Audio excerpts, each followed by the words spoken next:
السلام علیکم ورحمۃ اللہ وبرکاتہ۔ میں ہوں طاہر حنیف اور میں اپنے تمام چاہنے والوں کو مشعل راہ کے اس پلیٹ فارم پر خوش آمدید کہتا ہوں۔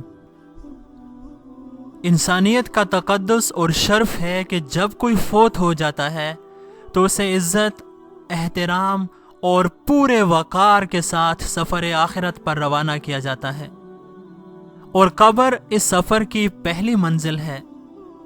اور اب سبھی جانتے ہیں کہ قبر زمین کے اندر مٹی کھود کر بنائی جاتی ہے، لیکن آپ نے شاید ہی کبھی سنا ہو کہ سمندر بھی کسی کی قبر بنا تھا۔ وہ کون تھا اور یہ سارا ماجرا کیا ہے، یہ ہم آپ کو بتانے والے ہیں آج کی اس ویڈیو میں، تو آخر تک ویڈیو کو دیکھتے رہیے۔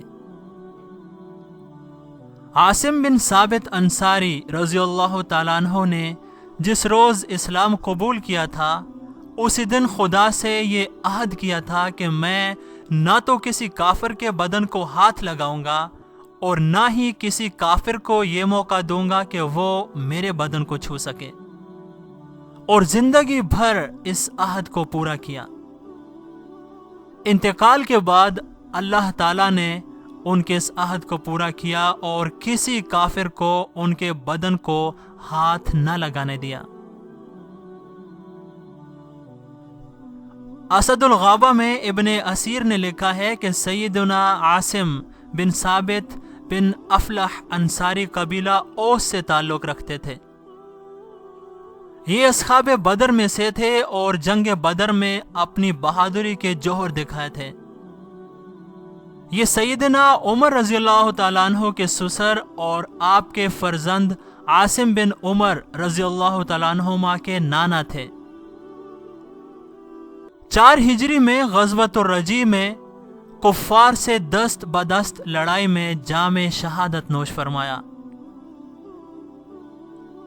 جنگ بدر میں چونکہ کافی قریشی سرداروں کو موت کے گھاٹ اتارا تھا، اس وجہ سے قریش مکہ کو جب ان کی شہادت کی خبر ملی تو انہوں نے رجی میں چند آدمیوں کو بھیجا کہ ان کے سر کو کاٹ کر لے آئیں، تاکہ شناخت ہو جائے کہ واقعی عاصم بن ثابت رضی اللہ تعالیٰ عنہ ہی شہید ہوئے ہیں۔ جب یہ کافر رجی پہنچے اور ان کی لاش کو تلاش کیا تو دیکھا کہ شہد کی مکھیوں کے ایک بہت بڑے جھنڈ نے ان کی لاش کے ارد گرد اس طرح گھیرا ڈال رکھا ہے کہ ان کی لاش تک پہنچنا ناممکن ہو گیا ہے۔ چنانچہ وہ کافر نامراد واپس چلے گئے۔ ایک روایت میں ہے کہ مکہ کی ایک کافرہ سلافہ بنت سعد کے 2 بیٹوں کو سیدنا عاصم رضی اللہ تعالیٰ عنہ نے جنگ بدر میں قتل کیا تھا۔ اب اس عورت نے جوش انتقام میں یہ قسم کھا رکھی تھی کہ اگر مجھے عاصم رضی اللہ تعالیٰ عنہ کا سر مل گیا تو میں ان کی کھوپڑی میں شراب پیوں گی۔ چنانچہ جب اسے پتہ چلا کہ عاصم رضی اللہ تعالیٰ عنہ رجی میں شہید ہو گئے ہیں تو اس نے چند لوگوں کو ان کا سر کاٹ کر لانے کے لیے بھیجا اور انہیں لالچ دیا کہ میں اس کام کی تمہیں بڑی قیمت دوں گی۔ اس لالچ میں جب وہ لوگ مقام رجی پہنچے اور انہوں نے ان کے جسم کے ارد گرد اللہ کے اس لشکر یعنی شہد کی مکھیوں کا گھیرا دیکھا تو حواس باختہ ہو گئے، مگر چند لالچی لوگ اس انتظار میں وہاں ٹھہر گئے کہ جب بھی یہ شہد کی مکھیاں اڑ جائیں گی تو ہم ان کا سر کاٹ کر لے جائیں گے اور منہ مانگا انعام حاصل کریں گے۔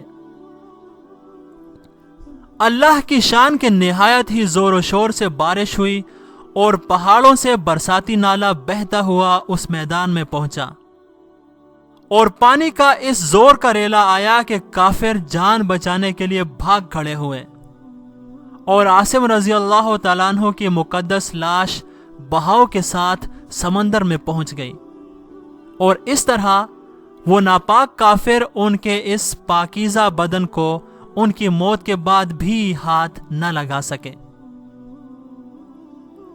دوستو، جیسا کہ قرآن مجید میں اللہ تعالیٰ کی طرف سے کھلی تنبیہ ہے کہ خبردار، شہید کو مردہ نہ کہو، بلکہ شہید زندہ ہوتے ہیں اور اللہ کی طرف سے انہیں رزق دیا جاتا ہے۔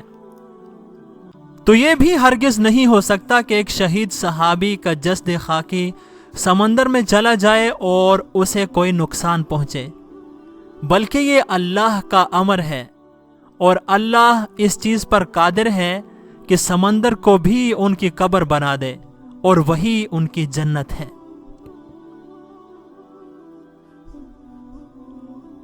یہ تھی آج کی ویڈیو جو کہ یقیناً آپ کو پسند آئی ہوگی، تو اسے لائک کیجئے اور اپنے دوستوں کے ساتھ ضرور شیئر کیجئے۔ ہم آپ کے ساتھ ملیں گے ایک اور نہایت ہی خوبصورت ویڈیو کے ساتھ۔ تب تک اپنا بہت خیال رکھیے گا اور ہمیں دعاؤں میں یاد رکھیے گا۔ اللہ حافظ۔